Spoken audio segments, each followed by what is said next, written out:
Hi, this is Jessica Rushlow. Going to go ahead and explain a little bit on task for task 13B.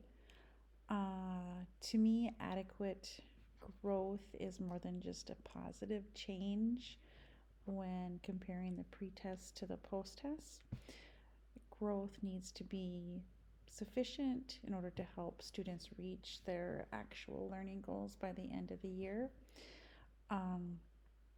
What counts as adequate probably kind of depends upon where the student started at.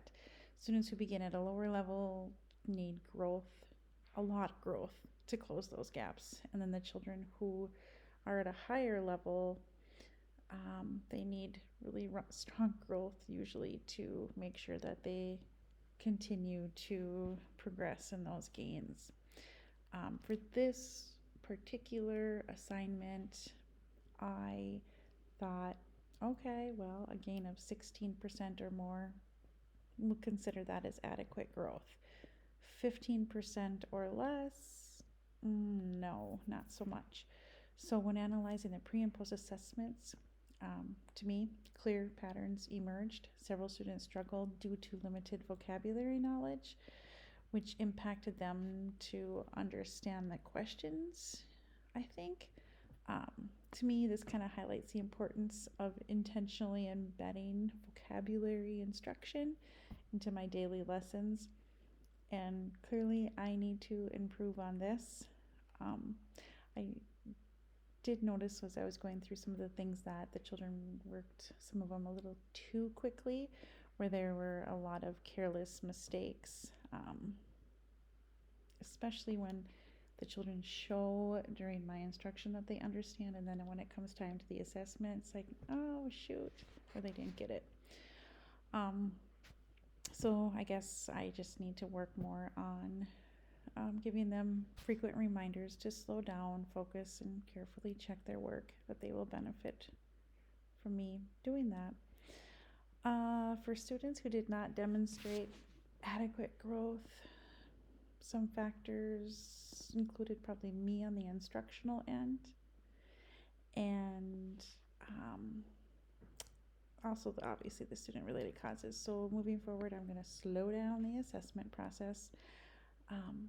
There was one student who was out sick for a few days, and then when he returned, it happened to be an assessment day, and his scores just really plummeted.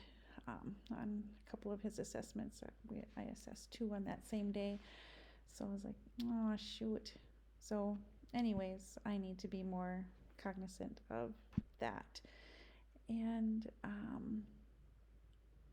I should probably help out some of those lower students a little bit more and guiding them. Specifically, I'm thinking of one student who was just taken off of his IEP, and so now he's in the classroom without para support, and so he's just trying to figure things out, and I'm trying to get him to be as independent as possible, but yet